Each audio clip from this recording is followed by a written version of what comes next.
আমরা বিভিন্ন জায়গা থেকে খবর পাচ্ছি যে আমাদের যারা নির্বাচনী প্রক্রিয়ার সাথে জড়িত, ক্যাম্পেইনের সাথে যারা জড়িত, বিভিন্ন জায়গায় তারা হুমকি ধমকির সম্মুখীন হচ্ছে।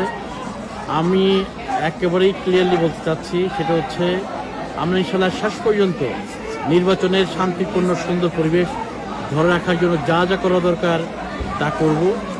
আমি মনে করছি যারা নেতৃবৃন্দ আছেন হয়তো তাদের নলেজের বাইরে এই ঘটনাগুলো ঘটছে। আমি এই জন্য আজকে এই মঞ্চ থেকে যারা যে সকল আমার বন্ধু সমনের ভাইয়েরা এই কাজগুলো করছেন, তাদের যে নেতৃবৃন্দ আছেন তারা এই ব্যাপারে তাদের দৃষ্টি আকর্ষণ করবেন এবং অচিরেই তারা দ্রুত পদক্ষেপ নেবেন যাতে নির্বাচনী পরিবেশটার শান্তিপূর্ণ যে আবহ সেটা সবসময় বজায় থাকে।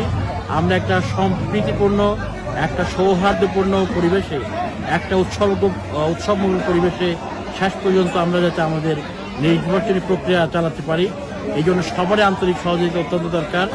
এবং কোনো ধরনের হুমকি ধমকি বেসিক্যালি কোনো একটা দল বা আমাদের মতো আদর্শবাদী দলকে কখনোই থামিয়ে রাখতে পারে না, বরঞ্চ এটা শতগুণ বেশি শক্তি নিয়ে সামনে অগ্রসর হয়। এইটুকু আমি ওনাদেরকে বোঝার জন্য, আন্ডারস্ট্যান্ড করার জন্য উদাত্ত আহ্বান জানাচ্ছি।